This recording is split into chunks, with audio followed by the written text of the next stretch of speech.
I am Ray, and God wants to tell you a secret.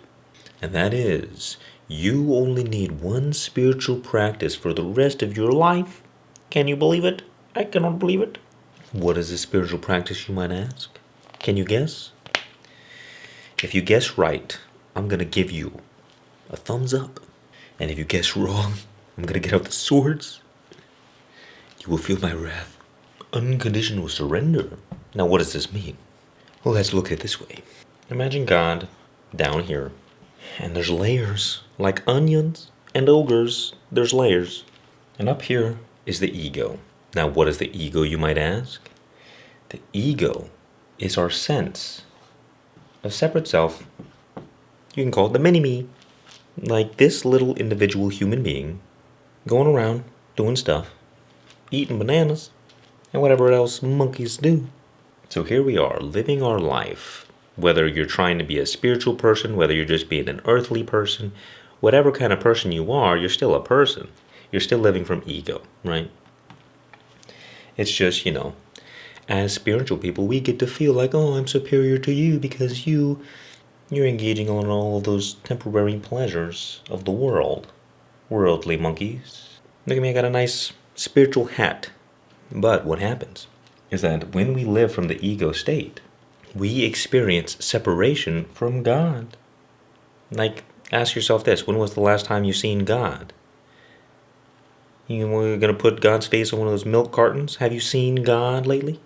Even the most religious people and the most spiritual people, ask them, when was the last time you saw God? You've never seen God before? So, well, what are you doing then? What is all of this religion? What is all of this spirituality? If you've never even met God, what's the point? It's like, no, this is what the book says. The book says God is like this. But you never met God? No, I never met God, but the book. Look here. This is why Carl Jung said, religion is like a safety mechanism that protects you from direct experience of God. Because it causes you to get into this philosophical stuff about life, about the world, about God. And so God becomes like this abstract belief, this idea in your brain that means nothing. The thought means nothing.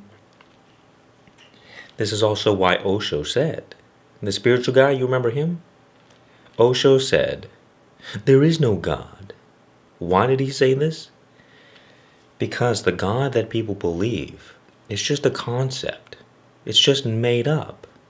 It's just a thought in your brain that we reinforce to give us the sense of, oh, okay, I don't know, maybe some safety, maybe some security. So we don't have to feel like this is just, a world of chaos and darkness. If you want to experience God, you cannot experience God as a concept. It can only be experienced through direct experience. Makes sense? So the more you find yourself thinking about God, the more you're straying further from the truth. That is why surrender is the most important spiritual practice, because everything else is just a distraction. And all the more specific spiritual practices, they're designed to get you to the same place through the same mechanism of surrender. Like, for example, selfless service is a path you can take to get to God. You're just helping everyone else all the time. And why does it work? Because the ego is the sense of self, and if you're only thinking about others, there is no self, there is only others. So it surrenders the ego, and you connect to God. What about self-realization, awakening, becoming enlightened? Becoming enlightened is the process of realizing that you are not the ego at all. And once you realize that you're not your ego, you stop feeding it.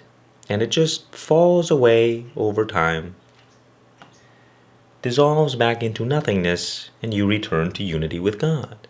Or what about devotion and love, worship? You dissolve the ego into love. It's like when you're making love, what happens? Two separate individuals come together in oneness, and they lose their separate self. And you see, we're doing this all the time. We're trying so desperately to just get a break from ourselves. That is what alcohol does. That is what smoking some cannabis does. All the drugs, all the things we engage in, it's just to get a little taste of God. Because in those moments, we disappear. Even think about work and working really hard and grinding and living your purpose. It's the same exact thing. You're just focused so heavily on what you're doing. You're in flow all the time. And when you're in flow, you no mo.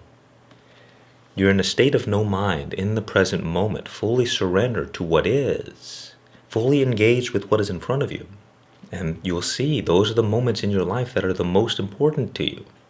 They feel like the most meaningful, full of meaning, because we get these little glimpses of God's presence in our life when the ego is not present. Now, what does this look like practically in your daily life? Well, one example is, let's say you get cut off in traffic and you yell at the other person, you get triggered, you're so annoyed because this person did something bad to you. But think about it. The ego is what gives us a sense of separation, a separate self, you and me. So in that moment, you're identifying with your ego, the false self, the mini-me, which is not your true self, the big me. We'll get to that maybe. The point is, in that moment, you realize that you've been triggered, but then you look and see what is actually true in that moment. And the truth is, there is no ego. There's not. Who is getting triggered? It's just fugazi. It's made up. Doesn't exist. And I mean that very literally. I don't mean that like abstractly, like philosophically. It's like in that moment, you really ask yourself, who just got triggered? And you try to find them. Where are you, sir or madam? Where is this ego self? And if you earnestly seek, you will not find, because the ego is just a construct of memory and sense data. It has no real substance of its own self. So when you inquire to the nature of the ego, you naturally see through its illusions, and you can no longer feed it because it doesn't make any sense. It would be like somebody calling you the wrong name, and instead of correcting them, you just let them do it and you continue playing that game like, yes, I am that person. I am that. Imagine the ego like a big rock. You like the rock, Dwayne? We're not talking about that rock. Let's call it the river of life. Merrily, merrily? I think not. The ego is like a big rock. So what happens to the flow? No mo. The rock interrupts the flow. Darn it, Dwayne. I've had it up to here. Actually up to here. And the more solid your ego is, the more the flow is interrupted. The more you're separated from the flow of life. And where life is not, death is. Like when you turn the lights off to a room, darkness is what remains. So the more you struggle in this life, the more you suffer, the more you're dealing with problems all the time, the more you're getting triggered all the time. All it is an indication of how much you're attached to your ego. Not because the ego is bad, but because your identification with the ego blocks the flow of life in the present moment. Think about it this way. Life can only be experienced in the present moment. But what does your ego do? Your ego grabs your cheeks like a claw, pulls you out of the present moment, gets you to focus on all the future stuff that hasn't happened yet, ruminating on all the things that could be, and does the same thing, squeeze. Get you to focus on all the bad things you've done, or on the past, or all the things that things went wrong. Or it causes you to focus on judging your current reality, like all the ways that life isn't going the way you want it to. So it perpetually takes you out of the present moment, gets you stuck in your mind space that is infinite.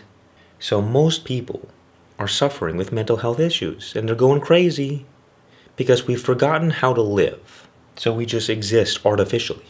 That's why so many people are not happy. That's why so many people struggle their whole lives. But what happens? When you learn to surrender to the present moment and you practice accepting what is, accepting all that life gives you, no matter what, no matter if it's good, no matter if it's bad, you're still surrendered, you're still free, you're still right here. Right here. Your ego dissolves, and it becomes softer and softer and softer. Doesn't necessarily go away fully, but the flow of life can flow once again. And the ego is not corrupting it. It's stopping it. You soften the ego up. And what happens is that you begin to effortlessly flow through life, and all of your problems begin to go away. And all of your struggles begin to just disappear. Because the only reason that the struggles existed was because you were out of harmony. Life is the source of harmony itself, and the only way you can be separated from that is from your ego. So when you just surrender, everything begins taking care of itself. Now surrendering the ego, again, is not a philosophical thing. It's an experience. Like you can feel yourself tense up, and you get really triggered and you get frustrated, and then you just let it go. You just relax for 5 seconds.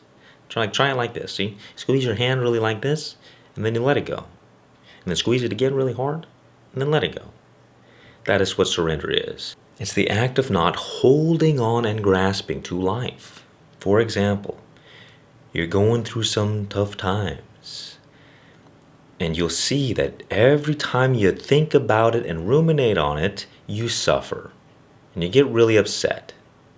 But in that moment, you see, oh, wait a minute, I'm just making myself upset by ruminating on it because I'm attached to my ego identity. And in that moment, if you just surrender to the present moment, you stop doing the most, you'll see, there's relief, there's freedom, there's peace. There's always peace.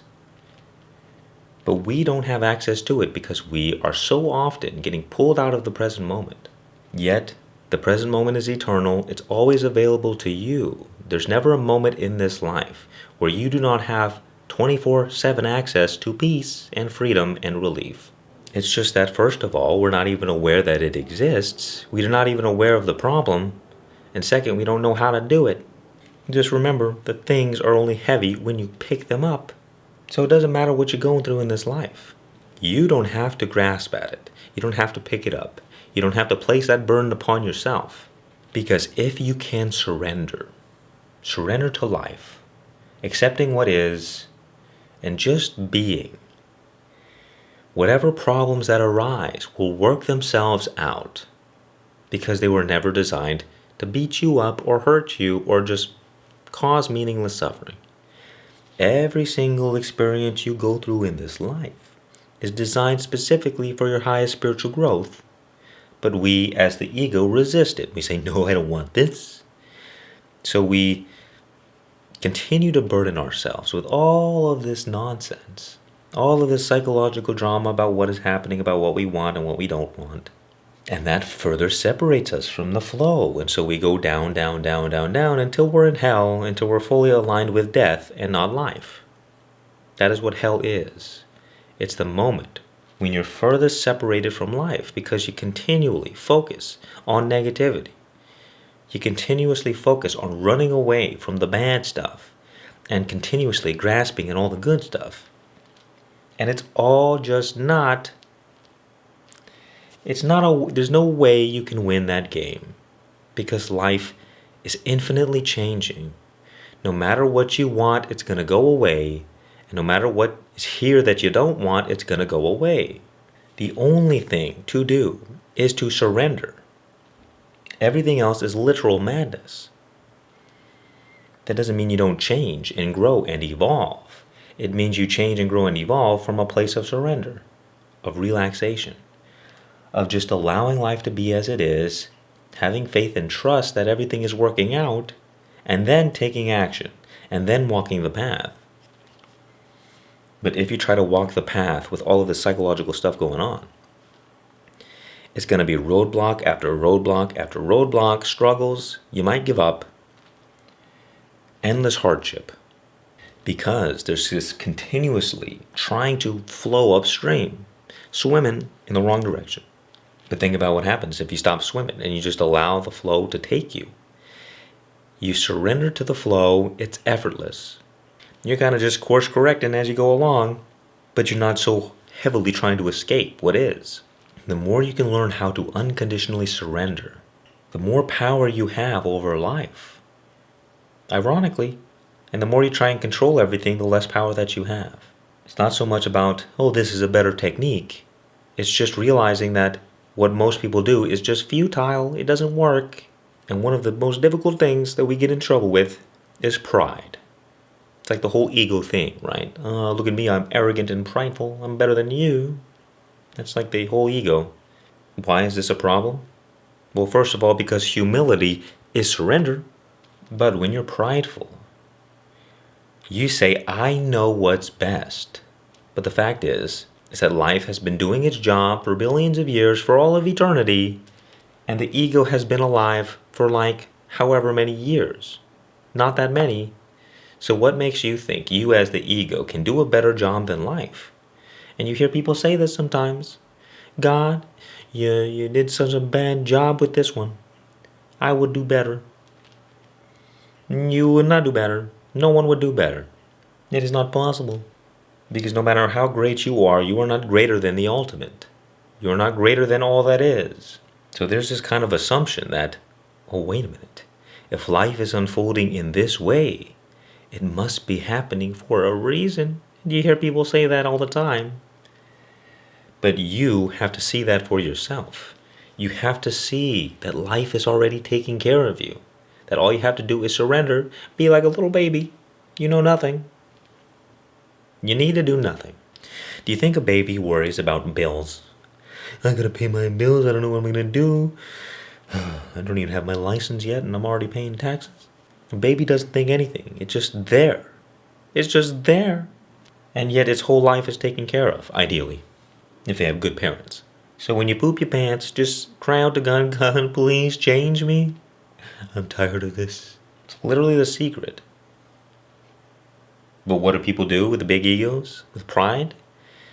They're like a 2-year-old that storms out of the house saying, I'm going to do what I want, I'm going to be on my own, I'm going to figure it out on my own. What are you going to do? Nothing. You will do nothing. Because even if you find all of the success, you do it all yourself, it's still not going to lead to happiness. Because everything you've built is going to fall away as if it were nothing. It's just dust. Now that doesn't mean you don't go build empires and stuff like that. It just means snap out of the illusion. Stop thinking that there's some kind of end goal. There's not. There is only this moment right here, right now. The future never comes. It's always the present moment. And the illusion that so many people are in is thinking that there is some better future on the way. The future and all of its infinite potential is now. It's not tomorrow. So until you become happy now, feel free and at peace right now, nothing will change. And to think that your circumstances have to change in order for you to feel good is the greatest illusion, the greatest lie that you have ever been told, when all you could ever desire is already right here, right now. The X that marks the spot to this treasure map. Not the treasure map, but the treasure itself. The X is on the treasure map. It's right underneath your feet, if you didn't know this. Which is great news. I mean, most people's whole lives will be thrown into chaos because of this, but good news that everything you desire, right here, present moment. Because the more you surrender to the present moment, the more you surrender to the flow of life, the more you merge back with the source of harmony, God, the source of all love, peace, joy, and abundance. And you will see that life begins working out effortlessly for you, without you, as the ego, needing to do all that much.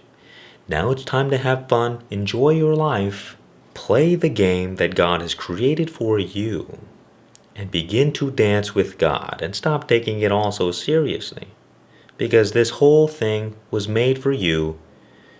Enjoy it.